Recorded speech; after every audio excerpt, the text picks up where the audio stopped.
I'm proud of my accomplishments, the things in this room I'm proud of everything I accomplished. I'm proud of the relationships I've made throughout my career.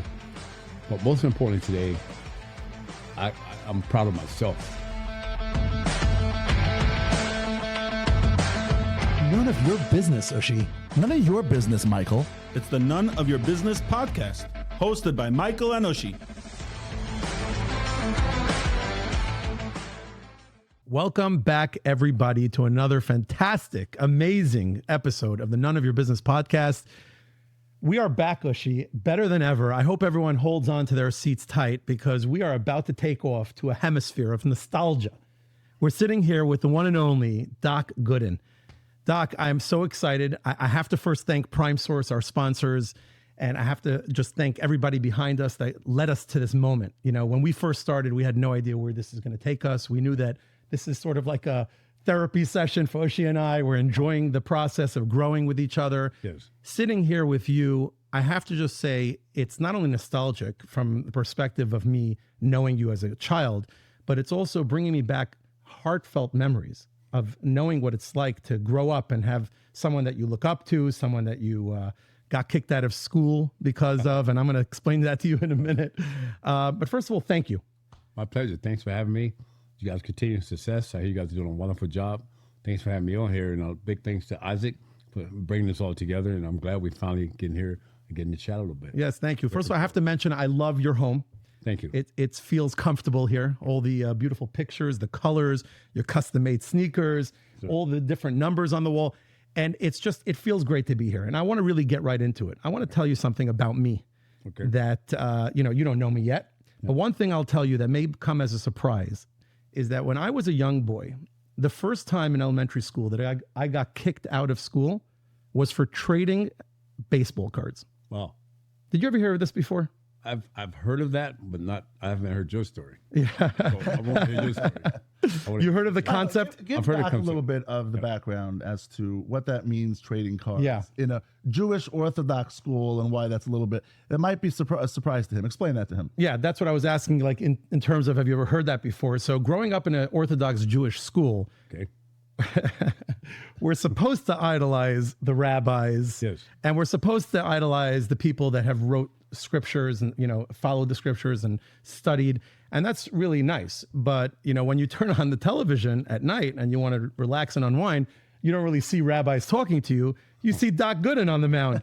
You see Gary Carter as a catcher. You see all of your at least what I was, for me, idols. Yes. And people that I looked up to. So we would have baseball cards in school and we would trade them. And, very discreetly. We'd make sure the rabbis don't know about it. By recess, we would hang out behind the school and we would whip out our cards in our pocket and we would trade it amongst each other. But it was frowned upon. It wasn't like so much like, it wasn't so acceptable because like they wanted to keep the kids in line, and this was like the outside world in movies and music and sports, especially in the very Orthodox schools. It's like something that is a little taboo and it's not so acceptable. But, kids are kids, and we keep up with what's going on in the world. And we were always intrigued by this. Like, this was a world for us that was outside the scope of what we did, at home. Right. But, this is what he means. But, we were trading cards, and you were one of those cards. You were definitely one of those cards. And I don't know how to accept that because you put me in the same boat as your rabbi. And baseball players, that's pretty cool. Yeah. But interesting though. I never heard it to that text. Yeah, it's actually true. And I just have to say, growing up and watching, I remember watching you, and I remember that feeling of, I hope it. I always wondered actually what Gary Carter was telling you on the mound. Can you share that with us? Oh, sure. Gary Carter was the best, and a lot of the reason for my success in '85 was because of Gary Carter. And I remember in '84 at the All-Star game in San Francisco, I'd never been so nervous in my life. 19 years old. This is really my first time pitching in front of a national audience. The game's on Game of the Week. ABC or what have you. Sellout crowd. I'm a year and a half out of high school. And Gary, I'm nervous. So he tells me, he goes, just throw the ball the way you did the first half of the season. You'll be fine. I strike out the three guys I faced. Let me see if I get it right. Lance Parrish. I don't know the correct order. Lance Parrish, Chet Lemon, and Alvin Davis. Right? After that inning is over, Gary goes, wouldn't this be nice to do every fifth day? Not knowing that November was going to trade for Gary. From day one of spring training, me and Gary just clicked. talked about things. He likes things I like to do, the counts. I like to throw certain pitches, and we just clicked. And in '85, when I had my career year, I would say probably after about the 5th start, every start was like an event. It was more than just a start. And it was a big challenge. Everybody wanted the 10-plus strikeouts. They wanted the complete game. And, they wanted the shutout. And Gary wanted that. It didn't matter if it was up 10-0 or 9-0 or whatever. He didn't want me to mess around. He wanted me to pitch like the game was 1-0. And to your point, Gary would come out to the mound sometime if he felt like I was messing around and get red in my face. I mean, he would say some unpleasant things. Gary was a religious guy, very nice guy, but between the lines, he was one of the toughest guys I ever played with. And he demanded nothing but the best from each guy that pitch. And with me, we had a personal relationship. I was the only guy Gary wanted to catch between starts. He would come down the bullpen and catch me. He didn't want nobody catching me. But again, I had to give Gary a lot of credit, as well as Mel Stardom, my pitching coach, for the success that I had, because Mel would challenge me between starts to make sure I wouldn't settle for the start that I had before. I could have just had 14 strikeouts, complete game shutout, but he would find something for me to work on, and Gary would make me, when the game would start, I would be pitching like I just gave up 14 runs, even though I was dominating. But it was a fun year, and Gary, I miss him to the day because he was a good friend as well, but nobody played the game as hard as Gary. Michael, he mentions Mel Stoudemire. I don't know if you know Mel Stoudemire, but he was a pitching coach in the Yankees, amongst many other things that he did. But when I hear his name, I just think about that story with Pedro Martinez, that little brawl that they had, and somehow Mel got in the way, and next thing you know, he's lying flat on his back. No, that's Don Zimmer. Don Zimmer. That wasn't Mel Stoudemire? No. That was Don Zimmer. Don Zimmer. Yeah, that was in the 90. That was in the 2004. It had to be. Are you sure? Yeah, Yes, absolutely one- positive. Zim was 1,000 wearing. You're asking him. I'm saying, Yeah. Doc, you were there, so I'm sure you would know. 1,000%. I was, Yeah, Zim was wearing. Remember the helmet that Yeah. they got him? They had him like an army He helmet. was afterwards. older, white Yeah. hair. yeah. It was, But to yeah. Zimmer credit, he went after Pedro. Yeah. yeah. I mean, Pedro caught a lot of heat about that, but Pedro just protected himself. So, I mean, I understand. Yeah, he wasn't trying to, No, he wasn't trying to hurt. bully an Was older this a person. brawl? Oh, Yeah, it it was was. big brawls. And you've been involved in brawls. Yes, a lot of brawls, and that's when rivalries was real. Like now, there's no real rivalries. I mean, it's really not. I mean, a lot of these guys They're work all out friendly. together. They all seem to know all each friendly other. because they all work and, out together, same agents, and they switch teams so much now. So it ain't like in the past where with the Mets in the 80s, we literally hated guys. I mean, we saw the Phillies in a bar or restaurant, we might fight. I mean, we didn't like nobody. We didn't conversate with nobody.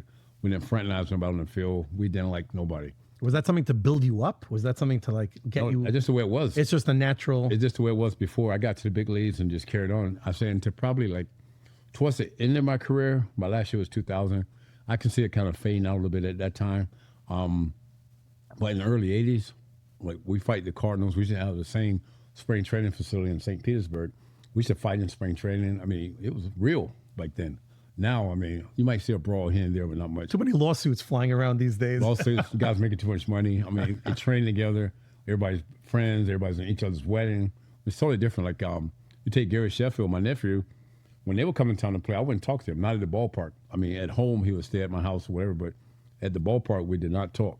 I mean, that's just the way it was. Wow. Wow, that's fierce competition right there. It's real competition. I threw a ball over Gary's head once. Did you really? Just to let him know. I mean, I love Gary. I mean, that's my little brother. But Wait a second, you purposefully threw the ball a little close to his head. because what happened was Gary started with Milwaukee. He got traded to San Diego in '92 when I was with the Mets. First time I faced him, you got to remember we grew up in the same house. At one time, shared the same bed, and Gary's my boy. He's my best friend. I mean, he's my little brother. He's all that still to the day. But when he's batting, he's got the bat and he's smiling. Oh, at he me. had the most vicious swing. Yeah, but he's He would smiling. hold his bat. He hit the hardest foul balls anybody ever Yeah, hit. but so when I faced him the first time, he's thinking we're still in the backyard. He's smiling at me, but this is real. So I had to still ball over his head, just kind of let him know this ain't the place for that. But Yeah, we're laughed. here to play. Talk- We're here to play. This is prime Yeah, time. and I heard it from my family and everybody. Like, oh, you could have heard Gary. You could have Go easy on him. Yeah, I didn't want to hurt him. I just wanted to, Let him know you're there. Let him know. So what does that mean? You and Gary, you guys grew up in the same house. So tell us a Well, little bit. he's my sister's son. He's my nephew. Okay. But we grew up like brothers because my sister had him very young, so my parents basically raised him. At one time, we shared the same bed. My dad taught us a game of baseball.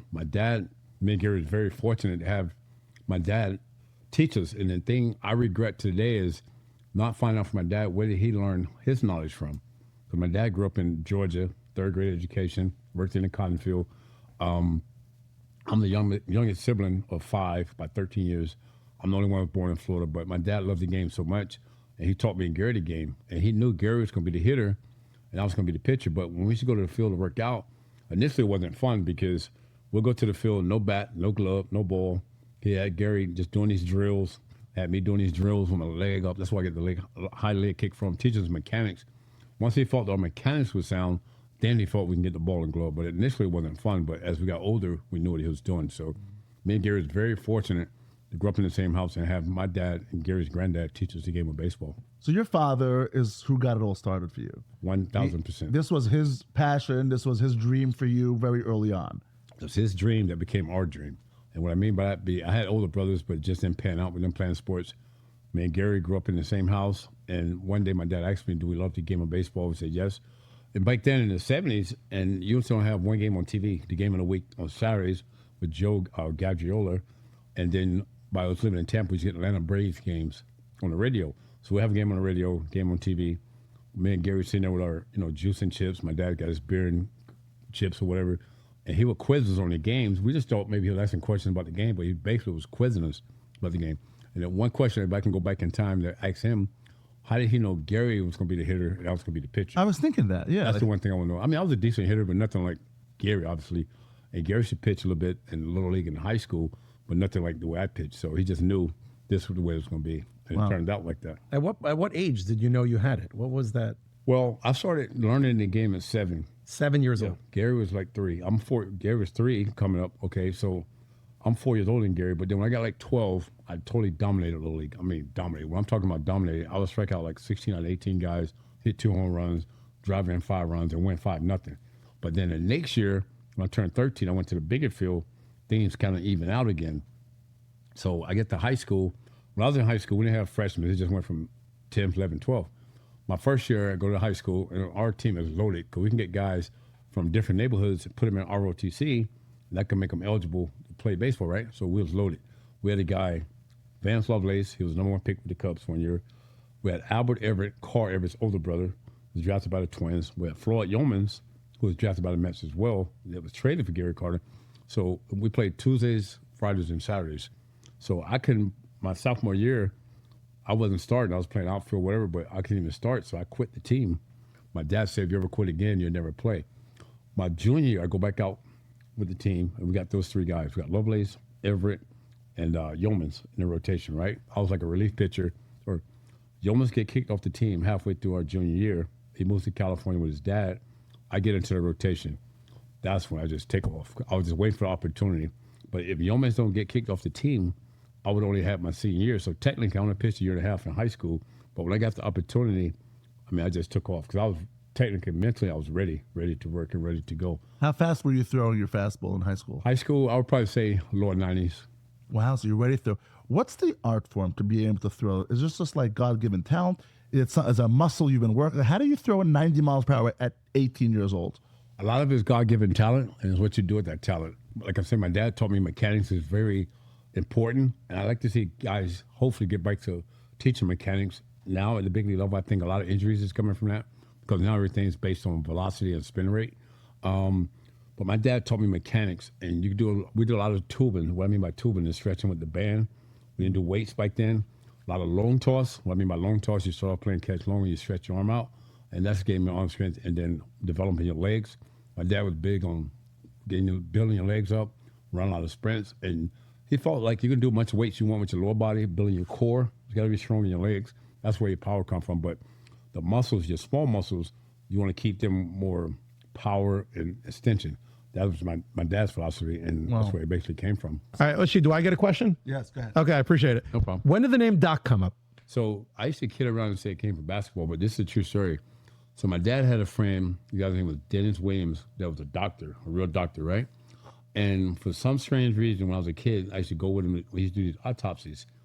And I used to go with him to watch these autopsies, right? I wouldn't do it today, but I used to go with him to watch it. And he used to always tell my dad, he's going to be a doctor. He's not going to be a baseball player. And so when I played Little League baseball in high school, him and my dad would come to the game. But before they would come out to watch the game, they always have a couple of drinks, right? Beer or whatever, right? And every time I got 2 strikes on a batter, the dentist, who was the doctor, would say, "Come on, Doc, operate on Doc. You got another patient, Doc. Put him away, Doc." And the local newspaper one day was doing a story, and he wrote that. And my teammate started out as a joke calling me Doc. And then once you get drafted, everybody has a nickname. They just give you a nickname. And when I got drafted by the Mets, they first started calling me Goody for Gooden. And I said, no, everybody call me Doc. And then Doc just kind of stayed. And then when I got to the major leagues, they added the K for strikeouts, Dr. K. So that's how it pretty much. Love it. So you're in high school and you're dominating, you're throwing in the lower 90s. What's next? What happens? What was that first break when you got exposure? When people heard about this phenom, this guy Doc Gooden, somewhere in Tampa, and he's pitching for his Little League, for his high school. Like, when did that happen? That something happened. When did that that moment? Yeah, Little League. I got a little notoriety because I played in the senior, the Little League World Series. I was too young, so I made the team, but you got to be 11. So I went to Williamsport, 1975, but I couldn't play because when I was 10 years old. When I was 14, we played in the Senior League World Series. I was in Gary, Indiana against Taiwan. Taiwan beat us. I pitched a little bit. But when I started getting on the map was my junior in high school.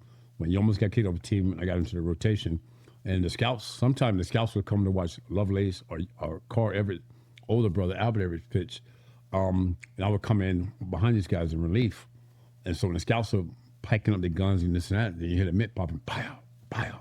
And then my dad, who's a big fan, he was like, hold on, don't you guys go anywhere? My son's coming in. You might want to watch him and check him out. So my dad was the one to get the scouts, hang around and watch. So even though they was coming to watch Lovelace and Everett pitch, and I would come in the game, and that's why I started getting noticed. And then when I would start, they'll come back out and watch me, and I basically just took over. I won the MVP. They have it was like an Easter tournament we have. I won the MVP of that tournament. I'm sorry. And then my senior year, I mean, I just killed it. I had 130 strikeouts, so 70-something innings, something like that. Just totally just Wow. killed it. I'm like, that's a ridiculous number. I don't know if you appreciate that. Oh, yeah. That's Yeah. that's unhittable. Yeah, that's unhittable territory. My senior year was literally, not to blow smoke up my own horn, but it was literally a man against boys. Yes. I just totally dominated. You're a monster. Yes. And then what make it weird is, even though Yeomans, Lovelace, and Everett's ahead of me, the Mets ended up taking me number 1 in 82 and Yeomans number 2. So you were the number 1 draft pick And that year? 82. I was the 5th overall. Sean Dunston was number 1. I was the number 5 pick In the first in round. the first round, and Yeomans was the Mets' second pick. But a year before that, I couldn't make the rotation, and Yeomans, Lovelace, and Everett was in the rotation. Wow. What a shift. What a quick, that's escalating really quickly. Yes. And then, Lovelace. How did you know? Who told you you're going to now get drafted by the New York Mets? Who told? How did you find out about that? Well, the way it goes down, my high school coach initially told me I would go between the 10th and 15th round, right? So I signed a letter of intent to go to the University of Miami. At that time, it was, I forgot his first name, but his last name was Frazier, was a baseball coach. And I didn't really want to go to college, but I figured, I'm going 10th, 15th round, I go to the University of Miami. And I didn't grow up we didn't have a lot, but we had love in the house, but we didn't have a lot. Me and my dad, we shared the same winter coat. So when the draft came around, the Mets took me number 1. I was actually at the Tampa Tribune at the news company. They didn't have MLB networks and all this stuff then. So we went down to the paper company and watched the draft. It was just a little ticker thing that go across the screen, right? And I see the Cubs take Sean Dunston. I forget who went 2, 3, 4. Then you see New York Mets select Tampa's Dwight Gooden. I'm looking at this, I'm like, no way, this can't be right. So I had the guy, Tom McCurran, he's no longer with us, call New York to make sure it was right, because we didn't believe it. He said, yes, they took you in the first round. So in my mind right then, I was going to sign. I wasn't going to college because I wanted to get my mom a house. I wanted to get my dad, a car and some clothes and stuff like that. But I couldn't tell my parents that because my mom was big on education. But that's the only way I knew that I was getting drafted. And because my coach told me I was going between the 10th and the 15th round.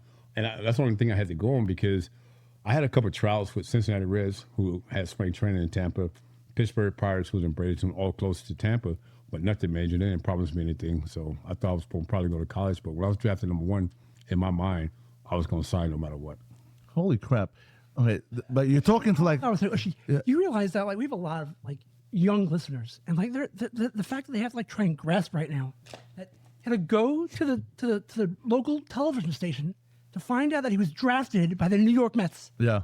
And like today, everyone's walking around with ESPN in their pocket. Yeah. The whole studio. Yeah. Today, when a player gets drafted, like a lot of times he finds out on TV. Like people already know it's second it happens. Yes. Word gets out, and everybody knows everything that's going on. Yes. But just walk me through this, Doc, because you're talking to mere mortals over here. Like got you. Yeah. we don't live in your professional, sports world. Yeah. And this is just like I'm thinking about. I got to stop you. Ushi, by the way, me and Ushi were on a softball team this past summer, and we yeah? actually did win. Where did you guys play? Ushi actually pitched. You guys play in Jersey? We played up in Rockland County. Around Canada, we're part of a league. Ushi pitched, and I actually was the catcher. Yeah. And I got to tell you, Ushi was dominant. Yeah. So you know something Ushi don't I say? mean, we you know? pretend, we play in the pretend world. Like You know what we should do then, because Harley, you know Pete, right? We got the Clove Academy. He has the indoor facility. He's talking about getting a softball team this summer in this area. So maybe we should meet up and play each other. Ooh. Wow, things are getting real over here. Yeah, I mean, This- you You'd scream at him if you're listening. You got to make a phone call. I don't know what to make of this. Do it live. Unless you hit 30 miles an hour. I think. But they You say, wanna play? All right. yeah. I decide which team though. I go either way. Yeah. So it's like All right. So, Doc, they call walk it me through World- this it's for a like second. World League they have every 4 years. Yeah. Doc, walk me through this for a second. So you now get drafted by the New York Mets. Yes. I mean, your heart, your mind must be spinning, racing. God. You don't know what your life is about to change forever. Your life is about to go into a sphere that only very few people ever get to experience. Yes. What happens next? Tell me what happens. So you call people, you're telling the whole world, I just got drafted by the New York Mets. What happens? So after I found out the Mets did draft me, I called my dad. I told him what was going on. And then, back then there was no cell phones. I got a call from the payphone. The paper phone, yes. And so I had drove his car with a friend of mine to the station. I was so nervous and so excited I couldn't drive home. My friend drove home. And when I get to the house, now you got the networks, the TV, Channel 13, all these trucks are parked outside of my house. So they already knew about it. So they're already showing up found to your out- house. Yeah, my house, all right. And again, I come from a neighborhood it's not poor, but it's not, it's not like this. And when I get home, all the new trucks outside, you know what I'm saying? So I go in the house, give my mom a hug, my dad a hug, and we're talking. He said, they want to talk to you. So I go outside, and all my neighbors outside, because we had a nice neighborhood with a lot of kids. So I'm out there talking, and they still don't know what's going on. They're just trying to figure out what's going on. And I'm talking to the news, I'm excited, I'm like, yeah. And remind you, I don't know anything about the Mets. I used to follow the Cincinnati Reds, who had spring training in Tampa. My dad used to take me to a lot of spring training games. And I didn't really follow the Mets. The Mets at that time was terrible. So They were the worst team in the league at the time. pretty much, yes. They were at the bottom of the barrel. Yes. Yeah. Good. I'm glad you said it, not me. So, I'm a fan. I could say it. I guess, You're also a Yankee fan, so yeah. let's So not forget. I do the interviews, and then now you got all these agents calling. How do you get my number? I don't know. My house number. All these agents are calling. I don't know. Represent you. So my dad did my first contract, and I remember Joe Mike, the man. He was like the head scout at the time. He ended up becoming the general manager of the Mets, general manager of the Padres. He worked for different teams, and I just saw him down in the Mets fantasy camp in November when we was talking about all the same stuff. So him and my dad's doing a contract, and my dad's negotiating, and like 4 different visits, he come to the house trying to work the deals out. Can't get nothing worked out. I remember the last time, well, not the last time, but maybe the second to the last time he came to the house, and he says, sorry, we can't get nothing worked out. Good luck in college. And he walks out the house, and I'm like, man, I want to go outside to grab him, but I was only 17, so you got to have a parent, do it. And my mom was screaming and yelling at my dad, you don't know what you're doing. That's his career. But my dad goes, he'll be back. And again, where my dad gets knowledge from, I have no idea. And a week later, he came back. He was right. He said, here's your money. Congratulations. And my proudest moment was I got my mom a house, I got my dad a car, and got my dad some clothes. But you don't start making money immediately. When you got drafted to the Mets, right?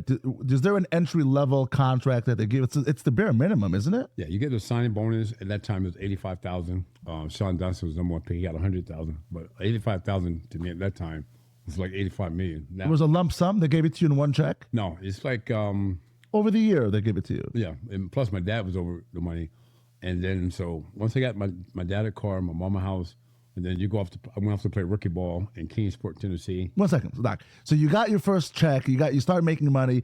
First thing you did right away, you bought your mother a house. Yes. You bought a car. So you're spending all the money. Yep, the money's gone. Money's gone. First year, money's gone. So right away, Okay. By the way, I'd probably do the same, just so you know. Well, Like, one second. Not for nothing. He bought his parents. He didn't buy. Yeah. I didn't hear you buy anything. But he's for living yourself. with his parents. He's And living still, with his you're parents. buying your I parents. still live with my parents. I still live with my parents. My first 3 years in big leagues, I lived with my parents as well. I mean, I was the youngest kid, and I was a sport kid, but my parents put me in the situations to succeed. I mean, even if they didn't have, they would find a way to get me whatever I need, whether it's clothes for school, whether it was equipment for baseball, whether it was money to go on these trips with the baseball team. They made sacrifices for me, so I just felt like You wanted to give back right away. I had to get back. Right away, you want to give back to them, show your appreciation. Had to That's a get back. beautiful thing. And That's a beautiful to thing. do that was just all I wanted to do. And then I was fortunate enough that a year and a half later, 84, I'm in the big leagues. So everything changed at that point. But So you didn't go straight into Major League. You went to the minor league system first. yeah, the first year, 82, I got drafted in June. And then like the end of July, I signed. I went to Kingsport, Tennessee, which is rookie ball. I played maybe like a month there. And then I got called up to Little Falls, New York. That's like the New York Penn League. I pitched maybe 3 games there. And I basically went home because I got scared. Went and got into a brawl. It was my first time experiencing any type of racial involvement where I go into this bar. It was me, Mookie Wilson's son, Johnny Wilson, and the rest of the team was all white guys. And we go into this bar after the game, and these guys yell out, "What are you guys doing hanging with these N-word guys?" Yeah. Fight breaks out. I'm 17 years old. I never experienced that because my neighborhood was white, black, Spanish, everything. I remember going back to the hotel, and I told the team I wanted to go home. I was homesick. Sent me home, went in the instruction league, and the next year, 83, I go to Lynchburg, Virginia. That's like our high 8-ball team. I start out 0-3. You'll love this story. I start out 0-3, right? So they're thinking about sending me down to low A. We had a pitching coach, John Cumberland. He's no longer with us. He said, "No, we're not going to send him down. We're going to have him miss a start. I'm going to work with him." So, okay. So I missed the start, and we didn't work on anything. We just talked about pitching inside because I wouldn't pitch inside. When I say pitch inside, meaning pitching inside, like knocking hitters down, not letting the hitter get comfortable. I was scared to do that because in high school, I hit a kid in the head when the paramedics came on the field to get him. I mean, the kid was fine, but I was scared to pitch inside. So after starting 0-3, he goes, "We're going to pitch inside. If a guy hits a home run off you, the next guy wants you to drill him, hit him right in his leg. If a guy hits a ball hard off you, the next guy wants you to throw one right up on his neck," right? Mind games. Yes. So after doing that, like for about 8 starts, now I'm like 8-3. He said, "Okay, we're not going to do that anymore." So just by that little correction, I end up after starting 0-3, I end up 19-4 with 300 strikeouts. Wow. And the next year I'm in the big league. So he taught you like strategy. He taught you not just about throwing your pitches, but thinking about when to throw it and how to throw it and when to throw a ball and when to, shove a guy off the plate a little bit. Like that was something that you didn't have yet, the experience. Exactly. I just went on, I just threw hard. I had a good curveball. I just went on raw ability. But he taught me about pitching because Doc, you didn't have a good curveball. You had one of the best. You had that sweeping curveball. It wasn't even just a curveball. A lot of people throw curveballs. Yeah. But the movement, the spin rate on your curveball was extra special. Baseball. You know baseball. Yeah, I mean, Doc, I'm like honored to be sitting over here. This is like, I'm going to only process this later. I'm sitting with Doc Gooden, one of the all-time greats. Yeah. You came into the league as a phenom. Yeah. You came in with such expectations. Like everybody's like, this guy it's going to be the next big thing. Oh. I mean, you won Rookie of the Year in your first year. Yep. Then you won the Cy Young, I believe, in 85, right? Yep. And then in 86, you won the World Series. Yep. So, and you took a team that was horrible. Like they were going nowhere, the Mets. And then they had the Lenny Dykstras and others, that came onto the team. But you really led the way. You were their ace on the staff. Yep. So you accomplished almost everything all at once. All at once, right away, the first 3 years. It's like, where does this guy go from here? What's next? That must have been a lot of pressure for you. I'm trying to break down what happened, first year you got drafted, but I'm like, I'm already way, way further ahead, but it's fascinating to hear, like, how this all started. And the beginning part of this, like, what was going through your mind? Right. When you were actually on the mound the first time in 84, you're a rookie right now, and like you made it big time. You made it to places that very few people in the world ever get to. Yeah. People dream about it. You made it. So now you're finally there. What's happening? What's going through? What's your life like in 84? What is your life like on the field and off the field? So 84, I make the team in spring training. It was only because of Davey Johnson, my manager. He seen me pitch the prior year. He was the AAA manager. And he said wherever he managed the following year, which was 84, I'm going to be on the team. So I said, okay. And George Bamberger, who was the manager at the Mets, he resigned after the 83 season. And I remember seeing David Johnson in the instruction league. I said, David, remember what you told me? Don't worry about it. You're going to be on the team. And a lot of people don't know this, and I didn't know at the time. I just found out many years later. The Mets left Tom Seaver unprotected.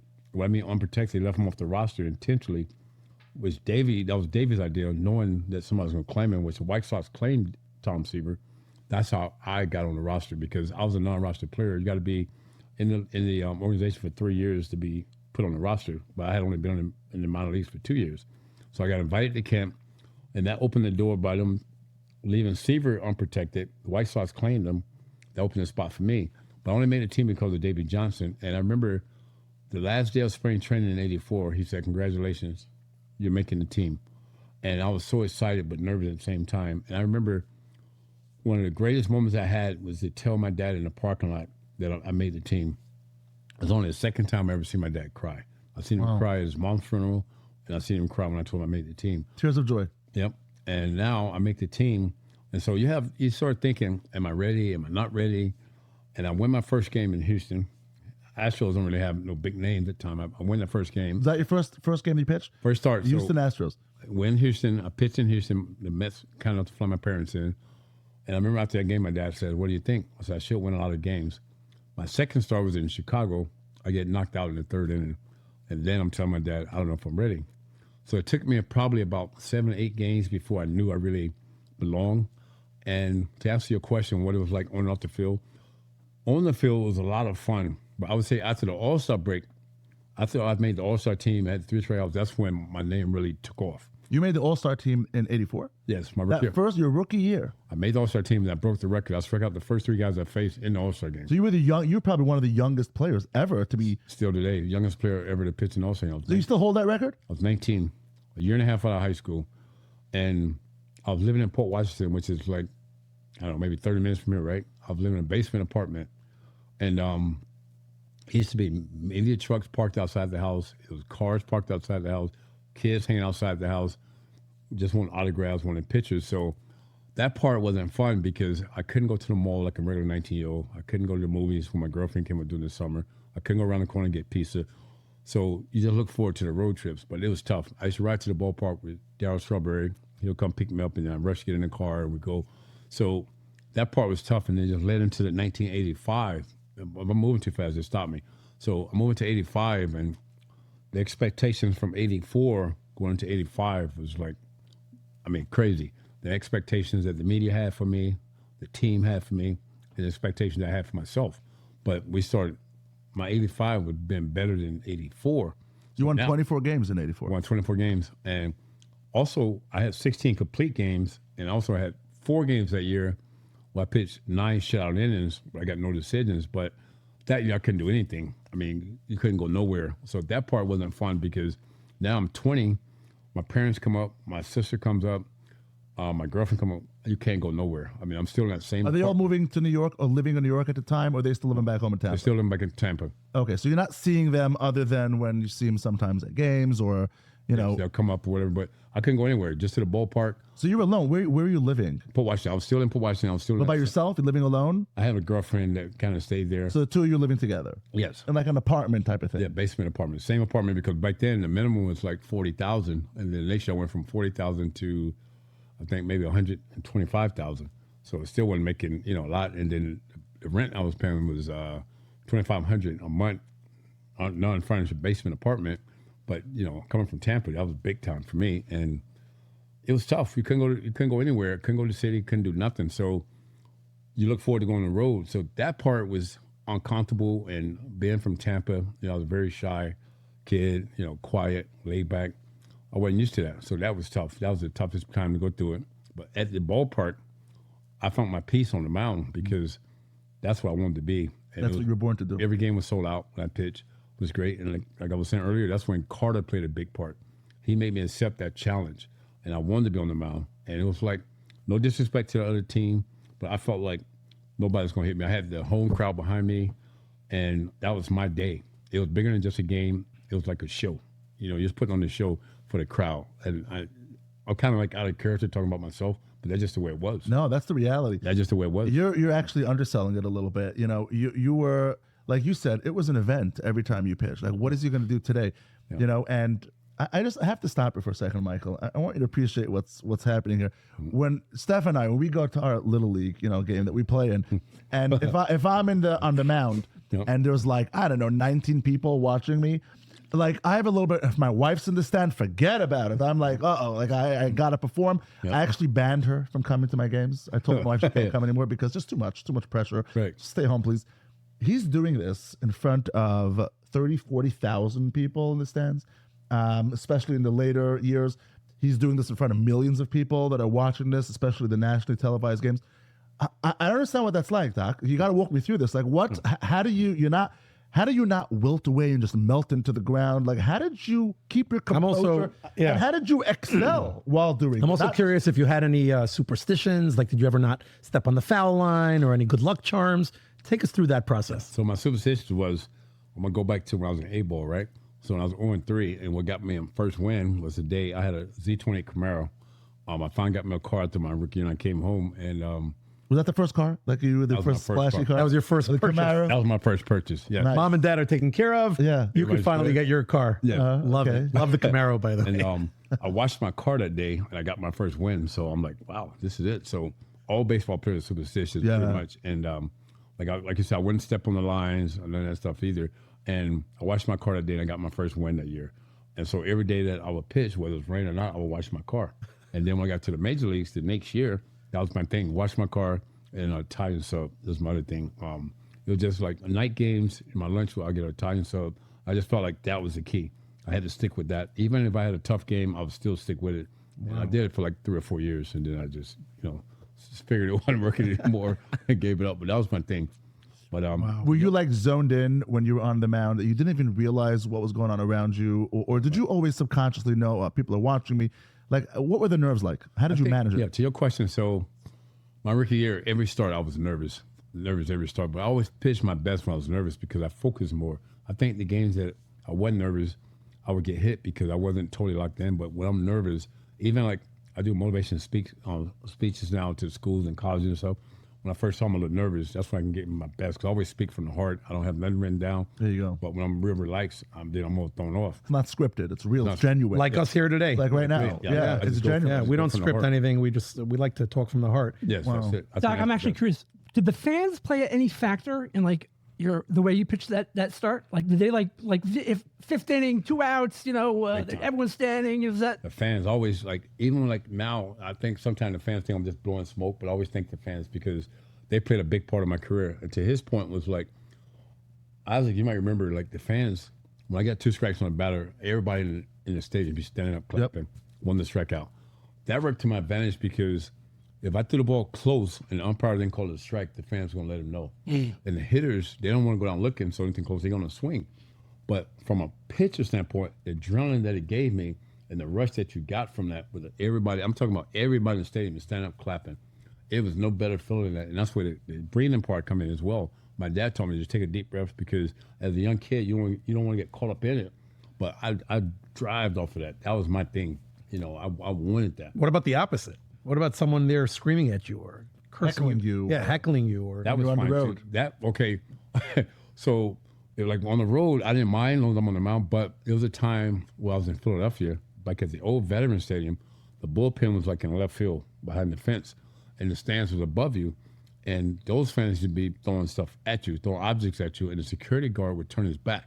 Like that was tough because normally it'd take me 15, 20 minutes to get loose, but there I would do like maybe 5 to 7 minutes and tell Mel I'm good. you don't want to get hit by a beer bottle. because they'll turn it back and you think I'm mustard on you, catch up all this stuff on you.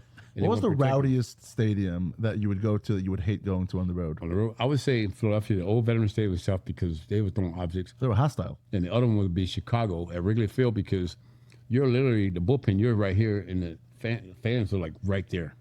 And they do their homework. They know about you, they know about your mom, they know about your dad, and they're just hammering. You can't help, you hear them. Yeah. But the best thing was about that was when you beat them that next day, you get to go out there and talk smack. The best revenge. Best revenge. Go out there and beat them on the field. That'll set them straight. how were those the days after your starts? Like you're sitting in the dugout watching the game. What's that experience like? You're Oh, that's not the best. playing, but you're in the game. Oh, if you've won and pitched a great game, that's the best feeling to have. Yeah. Just You come to the park early, you get your work in, meaning you're running, you exercise and all that stuff. Then you get to just take a nice shower and sit back and enjoy the game. Yeah. That's the best feeling you I can imagine have. it's when you had a bad game and then you're already antsy for the next opportunity to make up for it. The opposite of that is It's hard to wait. yes, the It's hard to opposite. sit You there. got to wait 4 days. You're very antsy about Oh that. my God, that's the worst. You're trying to find stuff to do. It's in your head. You can't sleep. Because I would take my games home with me. It was tough. I mean, I felt bad for my wife at the time. And my kids was okay, but I was no fun to be around. If I lost, not that I'm going to throw stuff or be yelling at them, but I took baseball, and you try not to, but to be honest with you, I put baseball before everything. Of course. Everything. It consumes your life. Yeah, that was my life. And I probably, if I had to do it all over again, which I apologize and talk to my kids and my ex-wife and parents, all this stuff, I apologize about my ways. If I had to do it all over again, I would not have gotten married at that time. On the flip side, I'm very blessed to have the kids I have and the family I have that's still there. We have great relationships, but if I had to do it all over, I was not a party life because baseball was like first and foremost everything. That was my life. Who was guiding you? Who was mentoring you while you were going through this major hype very early on, 19-year-old, 20-year-old?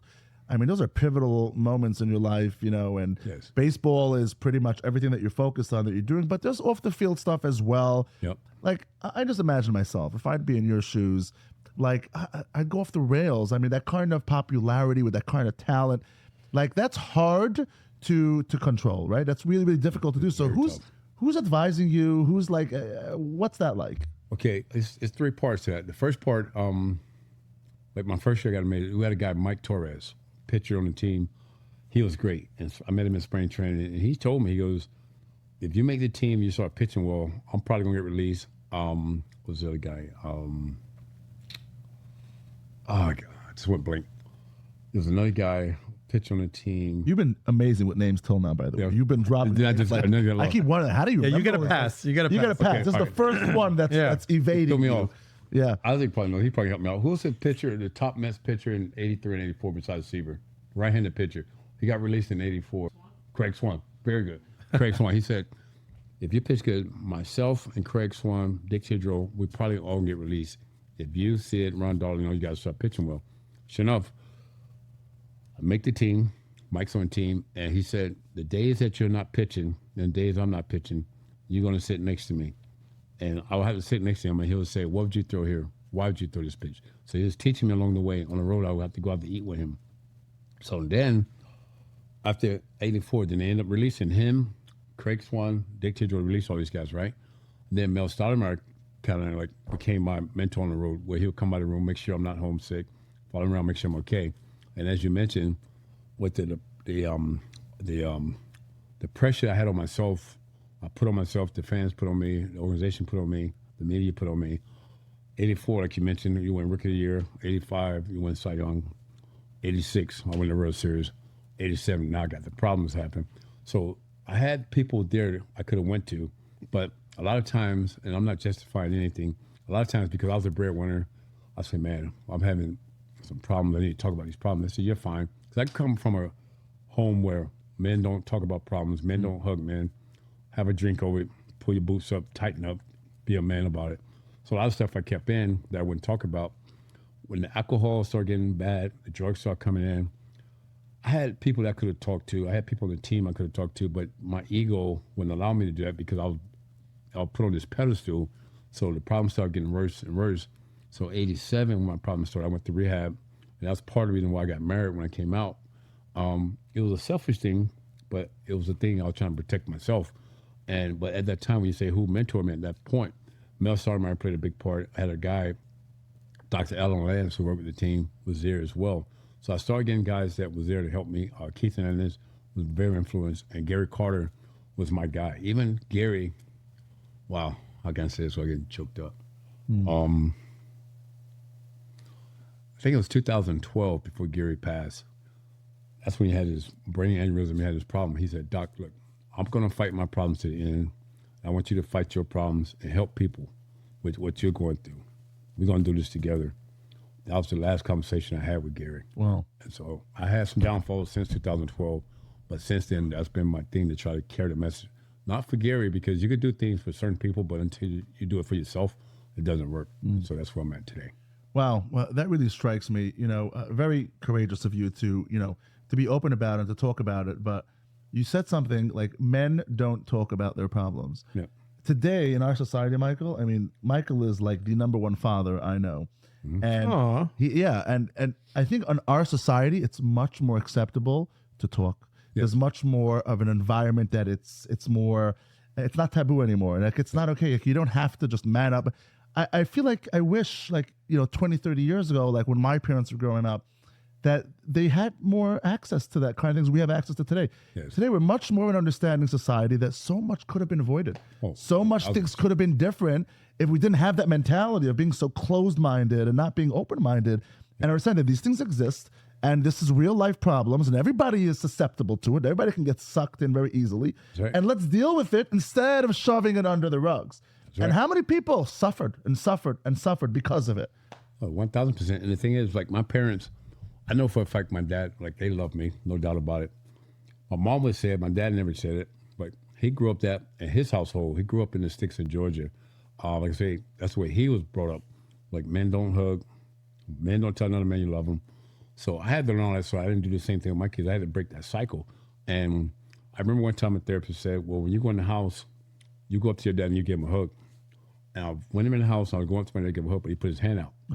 And so I put my hand out.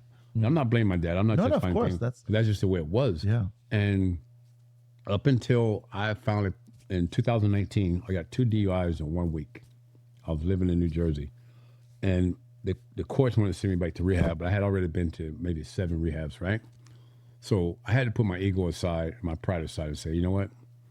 I need to go to a mental institution to get this right. Because I remember times I used to be crying, literally crying, going to get drugs. So something there wasn't right. Something there was mixed up.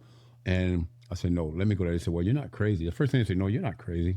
They don't know what's going on inside. They don't know, like, on the outside, I can dress up nice, but on the inside, I'm bleeding. I mean, bleeding bad, right? And I went to High Focus in Morristown in New Jersey for a year. That's when I found myself, to be honest with you. I mean, anything can happen tomorrow. You go outside that door. I get that. And just by going there, and again, people, like my kids, I told them, look, I'm going there. This is what I have to do for myself. I can't do it for you guys no more. I got to do it for myself. Because if I don't, I'm not going to be around much longer. Once I did that and put everything aside, the feeling that you guys say that I gave you guys when I played on the field, that's the feeling I get now when I go speak at these schools or talking to a kid and just sharing my story with them. And that's how I was able to forgive myself what I did and the people that I hurt and my kids I hurt. Because like you said, everybody suffers from that disease. All of us. It's a terrible disease. Everybody suffers from it. Everybody's got mental health to a certain extent. Everybody got it. Some have it worse than others, Yes. but the word mental health 25 years ago was like, what are you talking about? Right. What does that even mean? You're making it up. Like, stop it. Get over it. Grow up. That's right. Now, it's a real thing. We understand that people have emotions and everybody deals with it differently. Yes. But where do you think, Doc, this, like, really, you were living your best life. Like, you just are a World Series champion. I mean, you have, your whole future is ahead of you and everything. Right now, it's amazing. Yeah. You know, like, so a lot of times people succumb to, to different things that they're being tested with when they reach their peak or when they're at their lowest. Like, what was it for you? Like, at that moment, you're right now World Series champion. And what were you missing? What did you feel like you weren't getting, even though everybody from the outside probably thought Doc's got it all. Doc's on No, I had his stock is on the rise. It's a great question. I had it. Everything was there. I just think, like, I knew how to make you happy, but I didn't know how to make myself happy. That was part. I can make myself happy for a day or two on the mound, but away from that field, how can I make myself happy? On a consistent basis. That's what was missing. And then I was one of the type that always trying to fit in. I wanted to be like, I want to fit in. If you're okay, I'll make myself okay. When I would go home, all my problems happened back in Tampa. Guys that I grew up with, hanging on the street corner, hanging in the tree, still doing the same thing. Somewhere in my conscience, I want to go show these guys I'm the same guy, but I'm not the same guy. But I want to fit in. I want them to think I'm the same guy. But I'll put myself in danger. So you're like kind of living 2 different lives. You have your Oh my God. You have your baseball Doc Gooden life, and then you have the Tampa Dwight Gooden, that your friends know and you want to still be a part of that. Yes. And you're kind of dancing between the two. Yes. I mean, And that was messing with you. And literally, I mean, you got the nice cars. I'm just giving it to you straight. Nice cars. I'm going back to the projects, hang out in the projects, 3, 4 in the morning, just hang out, playing cards, all this stuff, because that's where I grew up. But where you grew up, that don't mean that's who you are today. Yeah. And just to separate the two. And again, I'm not justifying anything. I totally put myself in that situation. And it took me to get beat down so many times by myself to finally get it and understand that. You mentioned it when you said one of the last times you went to rehab is you said you did it for yourself Yes. as opposed to others. Yep. Can you talk about that for a minute? Like, Yeah. what did that mean? Because, a lot of people that I know in life go through rehab. Yes. And they come out of it and then they have to go back again. Yes. And it seems like you mentioned a pivotal moment. Yes, and that was me. What it was 1987, I tested positive. I didn't even have to take the test. I didn't know nothing about drugs. I just knew I liked it. The Mets tested me in spring training, tested positive. They say either you go to rehab or we can suspend you. You go to rehab, we're going to pay you. So I said, okay, I'll go for 30 days because I want to get paid. So I went because the Mets sent me. 1994, I tested positive again. They suspended me. Go to rehab, pay you or not. So I was going for the money. And then it's 94, then 95. I tested positive. I was suspended from baseball. That was a strike year. 95, I tested positive again. I got suspended that whole entire year. I went back to rehab, and they said either you're going to be out there this whole year without pay, get back in baseball. So I was doing it for baseball purposes. I was doing it for my mom. I was doing it for my kids. Mm-hmm. But I never said I want to do it for myself. I would never accept it. In my mind, even though I was at rehab, they teach you this stuff. They teach you the 12 steps. They teach all this stuff. But in my mind, I always felt like I was different. Like we talked about earlier, like if my curveball wasn't working, I knew how to fix that myself. If my fastball location was off, I knew what I had to do to fix that because my dad taught me. But with this disease, I didn't know how to fix that by myself. I can do it by myself. I had to ask for help. But I had this ego thing that's saying you could do this, you know what to do. And then sometimes you start saying, oh, you can do better. It's not a disease. You just, you're soft. You got to tighten up. You got to do this and that. It worked for a little bit, but it wouldn't work.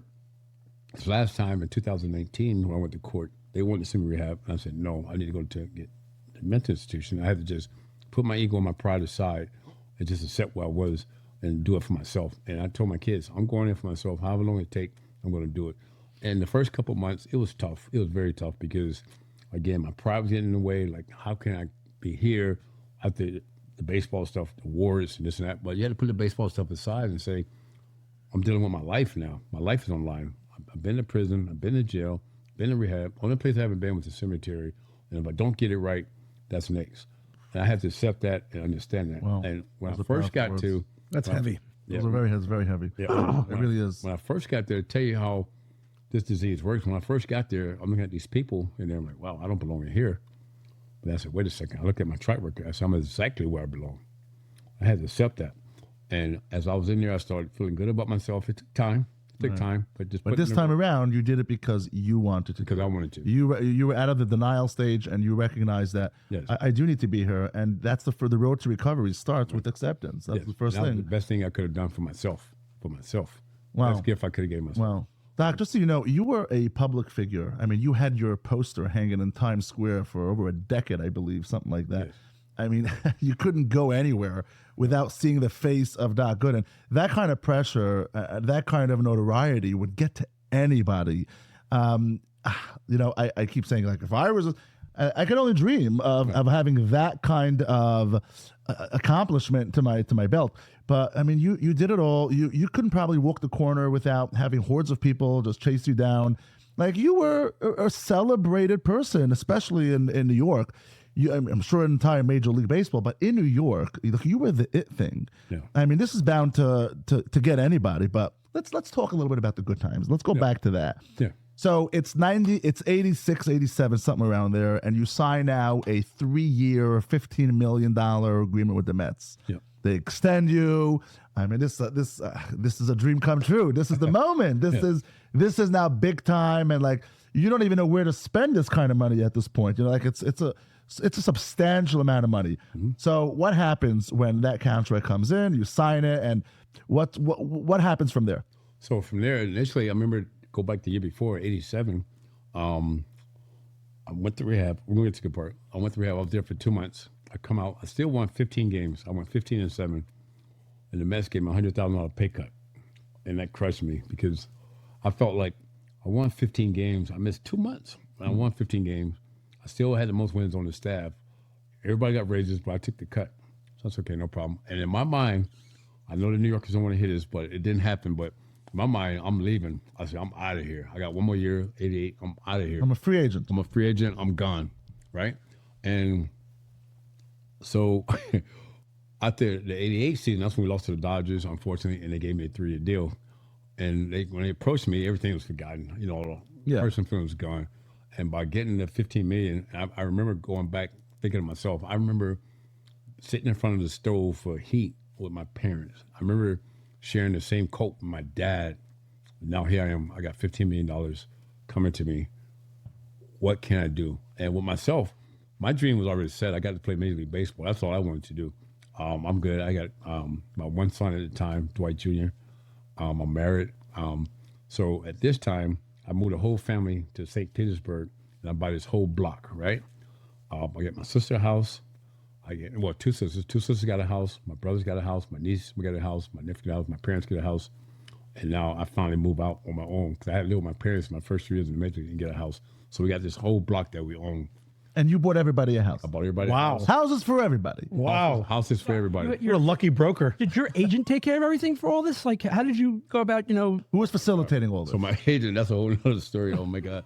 But he helped me facilitate all that. And my mom, my sister, my mom didn't want to do it. My mom was a hard worker. Like it took me to sign that contract before I got my mom to retire from her job.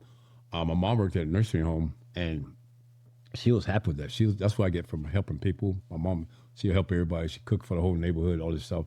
I finally got her retired, but my agent was against me doing that. And my mom was against me doing that. But I said, Mom, because my sisters helped me when I was a kid with whatever I needed. All these people helped me, and I just wanted to give back. And I was very close with my family, and I wanted everybody to be together.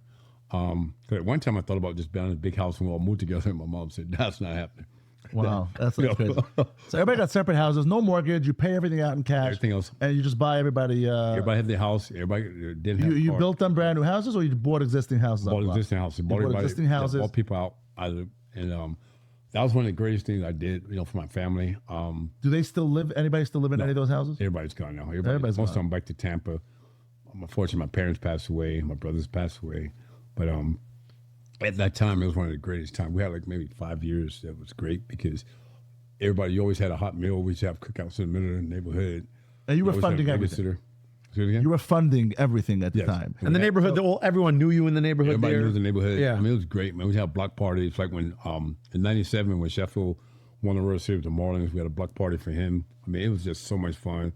The kids, all on the street. It was just Where's Gary through all this? He's also making money right now. he was living in one of my houses. I had my house and another house, next door. He was living in that house, and then he built in my house a couple blocks away. He got married. He lived in that area as well. Yes, but it was just like, I think those 5 years were one of the best 5 years of my life was with my family. So what else are you doing? Are you doing anything else with the money? Are you investing any of the money?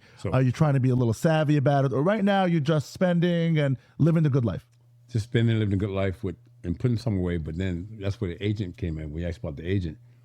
So I had condos and townhouses in Tallahassee, Florida that I didn't know nothing about that the agent had did.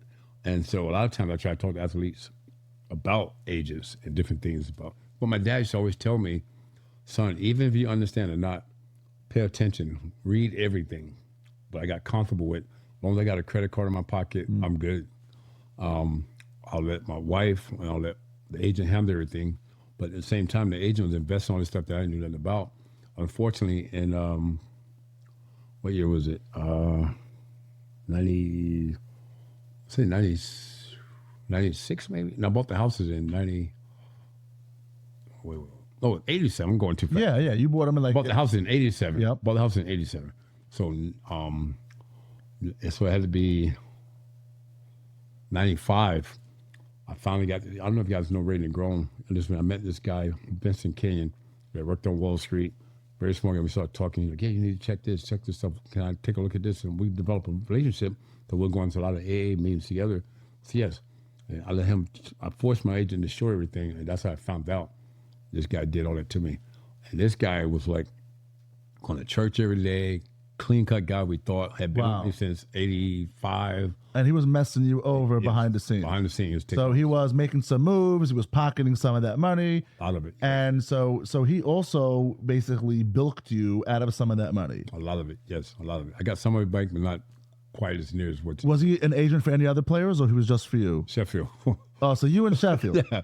Yeah, he got Chef. Chef got it. When that happened to me, Chef got out of it and found out he was doing the same thing to him. But he took a lot of stuff from it. That hurt me too. But a lot of it's my fault because my dad told me never have an attorney that knows your agent. They work together. Look at everything, and I wasn't doing it. I was just happy with what I had and knowing that I can go to the bank anytime I want. I was young and not paying attention. But You didn't have a Jewish accountant, Doc. no, That's the problem. I got one later. That's the problem. You didn't have somebody with a yarmulke on there. I got Lee Rosenblum later. Yeah. That clean up everything. You need some kind of berg, a berg. You got a clean. bloom. You got a bloom. A bloom is good enough. Lee A bloom Rosenblum works. later that took care of Yeah, everything. they'll help you out over Yes, there. sir. Yeah, for Yes, sure. sir. But It was that's good. crazy. So that was your biggest contract. That $15 million was your biggest. But Yeah. throughout your career, Yes. and what kind of endorsements did you have? You had some big I had endorsements as lots. well. I had Toys R Us, I had Nike, I had Pepsi, Gatorade. not Gatorade, I had Nike. Rollins, I had Mercedes. And who was negotiating all these endorsement deals? Your agent? Yeah, well, the agent did a little bit first, and then the guy Vincent Keenan came in the second behind my agent and did all that. So I had a lot of fun with that. So you were making money on the side as well outside of just baseball. Yes. But just baseball alone, I mean, you made north of $30 million Yes, throughout your career. Yes. That's that's an astronomical amount of money. Yes. That can, set you up for generational wealth if you do some things with the money. yes. Was there anything that you're proud of? Anything that you did with some of the money? Like anything at all? Like what was the splashiest thing you did other than buying these houses? What was the splashiest thing you did? That's the thing I did. I think helping like homeless vets. I built a big house down in Tampa. That house like 20-something homeless vets. I think that was my biggest accomplishment for me because my dad was a vet, and and still today it saddens me because you look at L.A., all these homeless people. Most of these homeless people are the ones that fought for our country. They got nowhere to go. So when I built that in Tampa, and I had it running and watching it while going during the off season down there, and spend time with these guys and seeing the smile on their face and their family come visit. Some of them getting back with their family and stuff.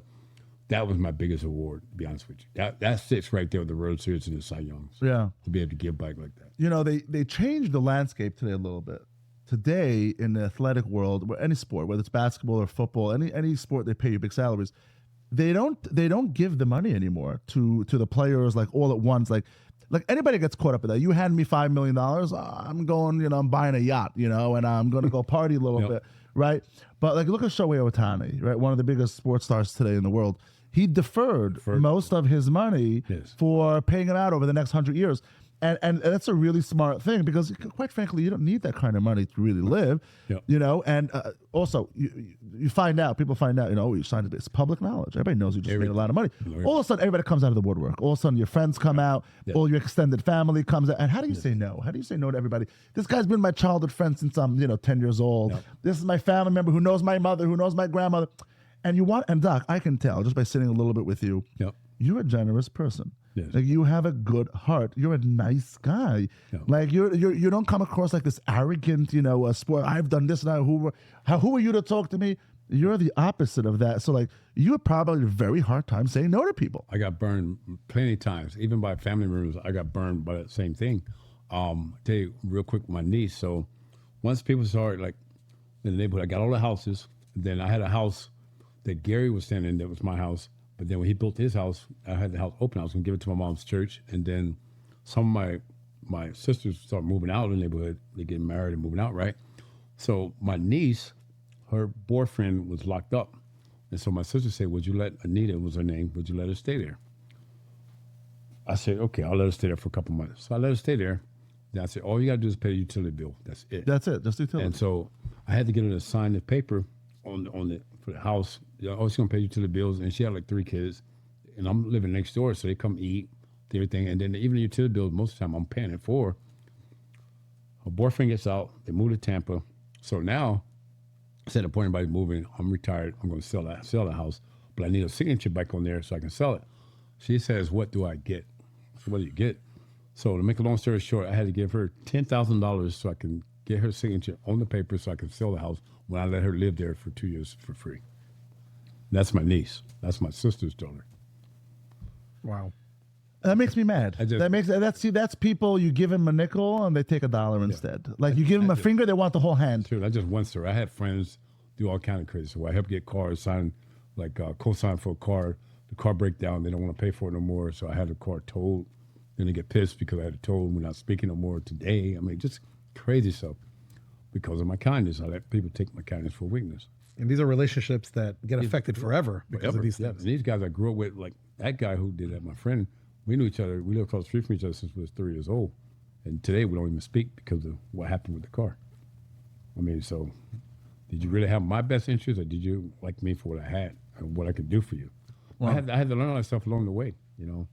Yeah. And, you know, now all I can do is share my story with others so they don't make the same mistakes.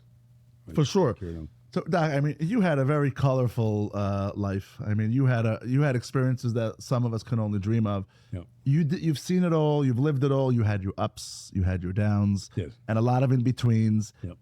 You've been there, done that. You know, and there was a roller coaster ride, and Yep. a lot of it on public display. A lot of people got to see it as well. Yes. But that door is sort of shut. Like you're in a different part of your life right now. You're in a different phase in your life. What is it like today for Doc Gooden? Like, what does your life look like outside of baseball, outside of the sports world, outside of that? Like, let us in a little bit into like, what does a normal day for you look like? Oh man, it's just fun every day. Just fun, just laughter. I have 9 grandkids. I get to share FaceTime my grandkids every day.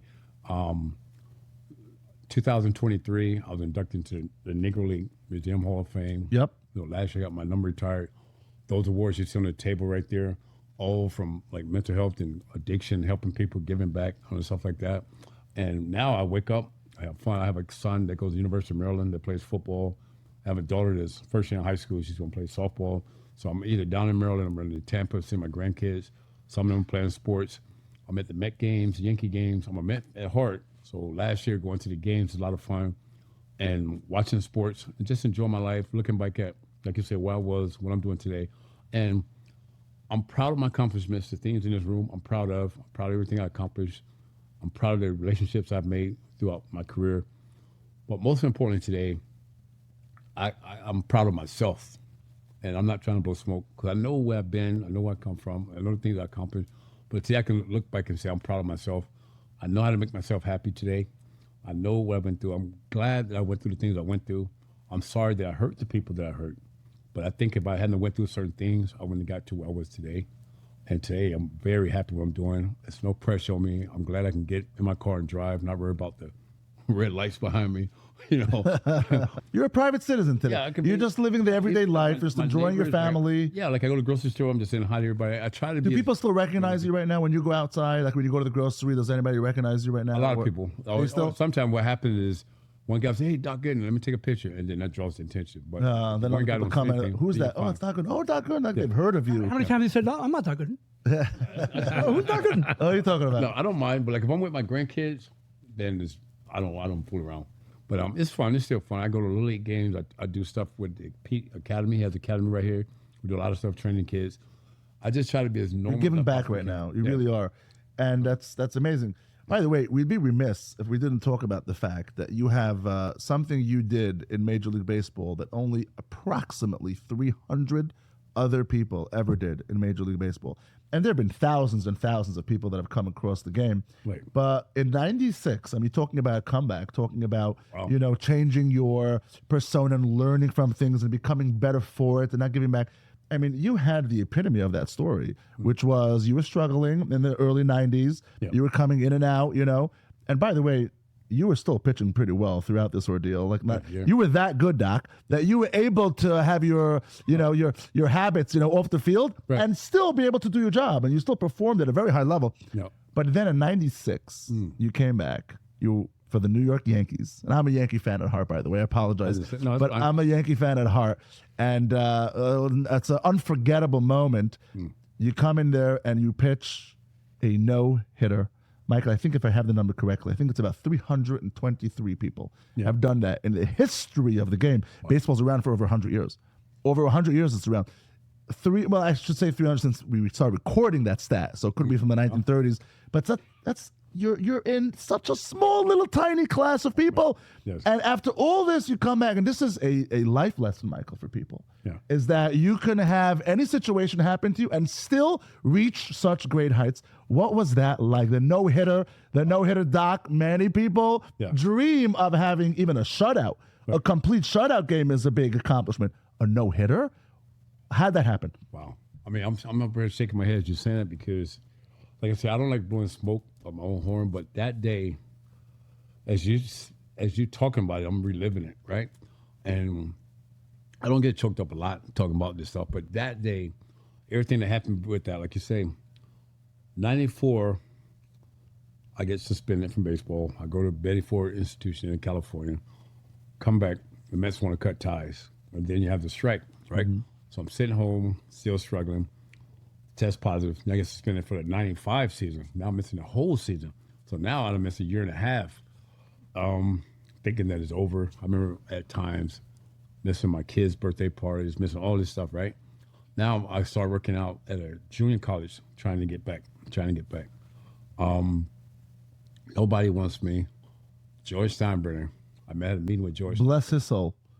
And all he talked about, Ray Negron set up, he said, George wanted me. I met George. And now in my mind, I just want to play baseball. We talked about everything for 2 hours. Didn't bring up baseball. So I left that meeting. I'm like, wow, he don't want me.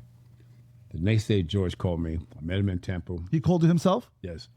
It was me, my dad, Ray Negron, the late Billy Connors, and George. We go to Yankee Stadium. We talk. I'm looking in for an hour. He said, I want to give you a contract. I'm like, wow.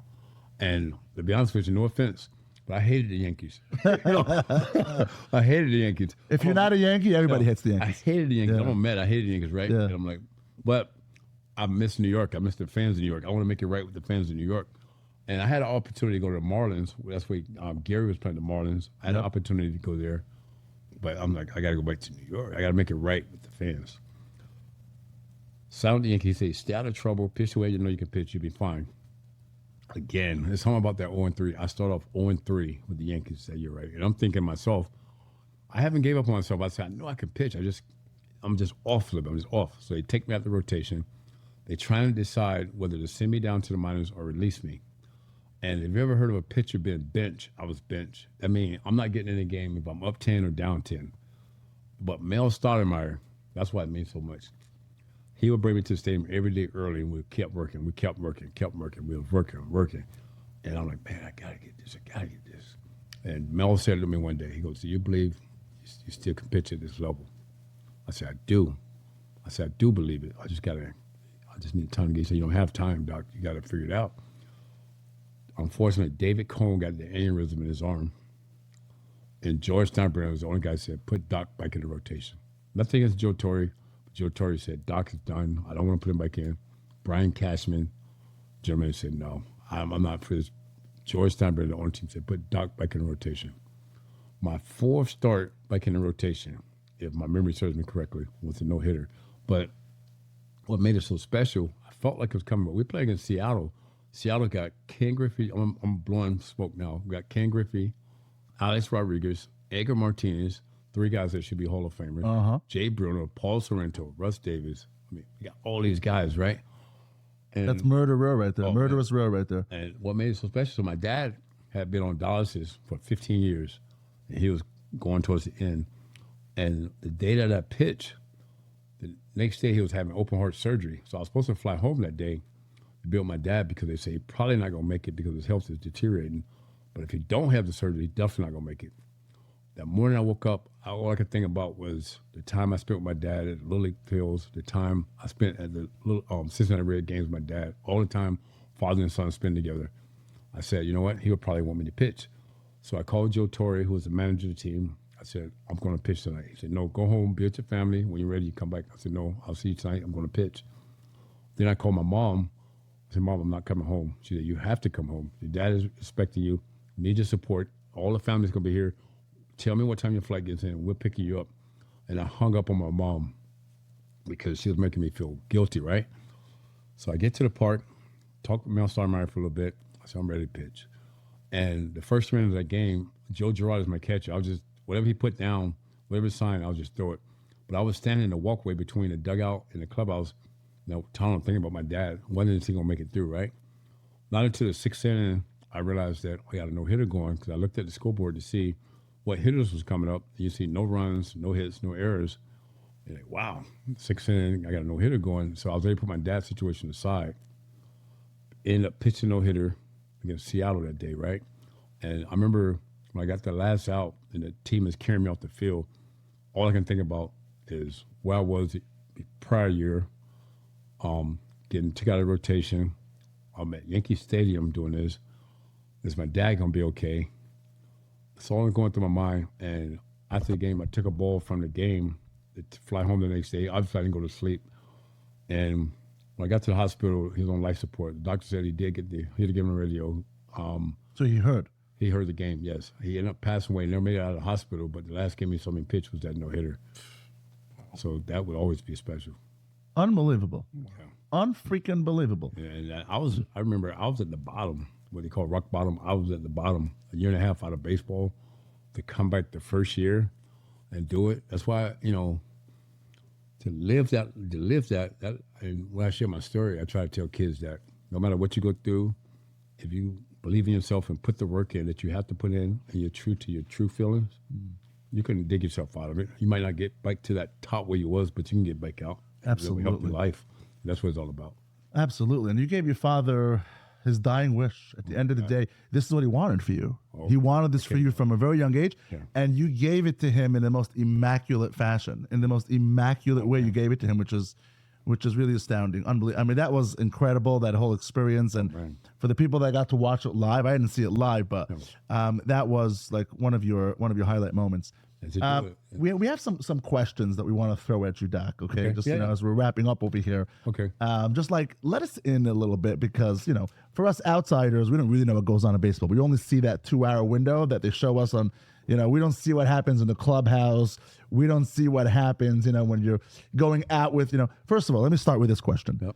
Does everybody in baseball know each other? Like, do you have the right to contact somebody on the Pittsburgh Pirates, a guy that, you're interested in just chatting with because you're part of the same community, you're part of the same league?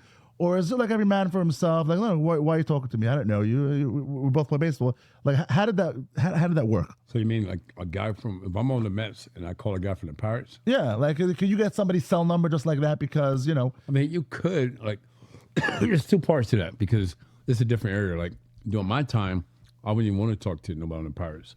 Like, I mean. So you didn't have friends around the league? No. You no friends at all? Like, you knew who you knew? Well, I take that back because, like say, like Fred McGriff, Wade Boggs, Tino Martinez, Luis Gonzalez, trying to think who else, Derek Bell, all of us from Tampa, all of us played against each other in high school. I grew up there. Like Derek Bell grew up. We shared the same backyard. Guys like that, but I wouldn't call them. I would talk to them in the off season. I wouldn't do it. But today's, I'm sure they do because a lot of them have the same agent. A lot of them work out together. Yeah. But you do have access to that if you want to do that. You do have access. Like right now, today, like if you made a phone call to, I don't know, Derek Jeter, like he takes your call? Yes. So, because you establish those relationships right when you play together. We play together. But on the second hand of that, there's certain guys you play with that you don't want to talk to. Ever. No. Some guys you just don't hit it off. Like say like, I mean, whatever. I hate to throw names out there, but like say like Jeff Kent, right? He was a guy that we played together and with the Mets, and he wouldn't hang out with us. And I remember I asked him, why don't you go on the road with the guys, hang out, eat a steak or whatever? Yeah. He said, my real friends are back home. So he was a snob about it. Yeah, so they had to get rid of him. I mean, so even within your own team, you weren't friends with everybody. No. You were, you picked and chose, who you were friends with. Yes. I mean, you try to get along with everybody. You respect everybody because we all got the same common goal. And you're with your teammates more than you're with your family. And you're not going to get along with everybody, but you try to respect everybody. Like even our 86 team, we was cool, but at times, you get into it with different guys at times, but you work it out. Who absolutely crushed you every time? Like which hitter were you like, damn, he's coming up? I can't get him. He's got my number. I thought we was having fun. You said. I'm sorry for bringing it up. I would say probably Chili Davis. Really? Chili Davis wore me out. And he was a guy, like, I should throw, not to hurt him, but throw it high and tight, hit him in the leg, do different stuff to try to intimidate him, but it wouldn't work. It wouldn't work. He wore me out. It was such a different game. Yeah. You don't understand. They don't throw high and tight anymore. No. Yeah. They don't. Everybody's so sensitive now. Everybody's so I like even delicate. tell them about like Otani. I'm like, man, you guys, he got this big old elbow pad on.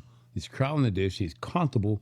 Knock him down. Dude, You ain't the gotta hurt guy's him, the but guy's knock got him down. $50 million more like $70 million on stake this year. Like if he gets injured, like he's an asset. He himself, like Yeah. they gotta protect that. That's a liability. You Yeah, know? protect that. But if I'm a pitcher, I'm not saying hit him or hurt him, but we're taught to move his feet. Yeah, You never want to hit it. Change his eye level, yeah. down and way, up and in. Make him uncomfortable. Make him. What rules today in the game is so much different than it was back then? Like, what's the most standout thing for you that's different in today's game, the way it's played, versus when you played? I think the pitch count with the pitchers. You know, when I take the ball, my goal is to go 9 innings. I'm going out there trying to go 9 innings. And it's not the pitches, it's more the system with the analytics and all that. Yeah, These guys get to 100 pitches, they're getting guys up. These guys face the lineup the third time around, they don't want that. they don't want that anymore. No, they're looking at velocity, spin rate. You take like a Greg Maddux or Tom Glavine today, scouts wouldn't even look at them because they only threw maybe 89, 90. But I would take that guy that had movement, knows how to pitch deep in the count, than the guys that's throwing 102 that got no control. So that bothers me the most with they taking these guys out, not letting them pitch deep in the games. Wow. How fast can you throw a pitch right now? Right now, If we step outside and we ask you to throw a pitch the hardest you possibly can, what do you think you clock? 100. Really? Wow. But it would take 2 pitches. So like 50 miles an hour and 50 miles an hour added. That's good. I see you. I see you. Tell you the truth, so like about 3 years ago, I'm at the Mets fantasy camp. Like if you guys love baseball, look into going to Mets fantasy camp. I'm serious. It's lots of fun. You play, you got a week, you're in the locker room, you got your uniforms on, you play 2 games a day. And the last day, the camp is playing against the former players. It's a lot of fun. So about 3 years ago, I'm at fantasy camp, right? And I'm pitching. I'm feeling pretty good about myself. So I tell her, scorekeeper, I say, put the velocity on the scoreboard. He put up there 65. I say either turn it up or turn it off. That's it. You know, but it's You're embarrassing me. Yeah, it's embarrassing. I got a reputation in town over here. It's nothing there. It's shot. Unfortunately, Doc, we got to come to a close. I feel like we can do this all day. We're, All day. we're having We'll a do great it again. time. We'll do it again. We should God. definitely go to a game together. Yeah, that's my what we God. do. That would be so. Yeah. Tremendous. That would be We fun. can do that. Let's Yeah. do it. 1 second. Michael, before you wrap up, I know you're about to wrap up. What do you got to say about this Soto situation? Is this a good move for the Mets? I mean, obviously it's a good move, but are they going to get what they think they're going to get out of this? Like, you know, the Mets don't have the greatest luck always. Sometimes they find a way to, to mess things up. What do you have to say about the Soto situation? I think my personal feeling, like obviously I like the New York team. I'm a Met fan. I was glad to see it happen. I mean, it's a lot of money, obviously. But when you get a guy like that, you got to build around that. You can't stop there and expect him to carry the team for Yeah. a series. You got to continue. You got to get the pieces around him. And I think they will. So I like it. You got an owner that, can do that. I think the Mets and Yankees made out good with that. I think by the Yankees not getting Soto, they're able to Yeah. more stuff. And they still got that guy Judge over there. Yeah. Your favorite pitcher that you emulated during your time that played while you played that you were like, damn, that guy, I want to be more like him. Nolan Ryan. Really? Nolan Ryan was my guy because Nolan Ryan had the high leg kick that my dad would taught me, and then one of the best, one of the best motivating talks I ever had was from Nolan Ryan. In '84, I made the All-Star team. I got to talk to Nolan, and Nolan told me he looked forward, if he's not pitching and they're not playing, and I'm pitching, they're watching me pitch. And I'm like, wow, here's the guy I used to pretend to be in my backyard 3 years ago, telling me that. Yeah. That's all I need to hear. That's crazy. I took off from that. This was amazing. I mean, usually I do all the talking, by the way. No, I'm mesmerized. I was mesmerized. No, I love it. I love it. says This was fun for me. This was the Yeah. I have Doc, one question. Yep. When you were Met early 80s, 86, when you're looking out in the crowd and you see a bunch of like Jewish kids, like when you're like, oh man, that's cool, Jewish guys come Shea Stadium, they're here having a good time. Yeah. Like, did you Did you even notice? notice? Or like, Did you notice us? So you know what's funny, and I don't mean this, no disrespect or anything. I didn't really know the difference between a Jew guy and a white guy. I mean, we're all the same. all the same. Yeah. And I'm just being honest. No, that's cool. I didn't That's know cool. until later on. and I got kicked out of school because of you. Yes. Yeah. We like the Jewish community, like Yeah. like You guys are we're strong. Jewish sports fans. Absolutely. Big, And like, very big. Like, very big. And Yeah. like my brother's a huge Met fan. I happen to be a Yankee fan, but like I grew up going to Shea Stadium. Yeah. Like, as a little kid, every time we had vacation or whatever it is, Yeah. like we went to a Met game. It was a Yeah. thing. Like and it was an experience. We like Passover we came with our little bags of matzah and we Everything. sat there, in early spring and it was freezing, with whatever food we You had. would really screw us. Baseball really messed us over when they made those games Saturdays. We can't watch the game on Saturday. We don't use electronics on Saturdays. Still As- today, you can't. Till Doc, today, you don't realize, as- like as Saturday adults. morning, Yeah. you go to synagogue, and everyone's walking around going, Who won? What's going on? That's what, Yeah. No, none of us know because we don't have TVs on. We don't have our cell phones open. So like it's like So that's as kids or adults? As adults, That's everyone. That's Yeah, our life. yeah. That's our life. Yeah. Our phones, all electronics from We'd have a Friday night, yeah. sundown till Saturday. We'd have a relationship with a local deli, where we So Harlan. he was bar mitzvah. I'm just kidding. I'm just kidding. So before we wrap up, again, I just want to mention thank you to Prime Source, of course, for sponsoring. Please don't forget to like and subscribe and get involved.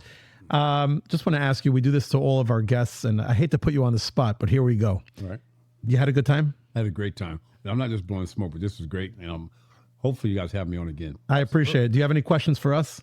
No, this is great. I wish you guys all the best. Well, we do have a question for you. Our question for you is, if you can recommend someone that that would be a good guest on our podcast, who would that be? a guy would be a good guest for me part. I would say Daryl Strawberry. Daryl Strawberry? Yes. Can you call him and ask him for us? Yes, I will. Will you? Yes, I will. That'd be a good guy to have. All right. I appreciate that. Thank you very My much. pleasure. Yeah. And again, thank you very much, Doc. We appreciate Yes, the time. Doc, this was an honor. This really was. Thank Honor you. was all mine. Yep. All right. It's a wrap, folks. Daryl. That's a wrap. Thank you. All right. Yep. Yes, sir. You went to see Autopsy?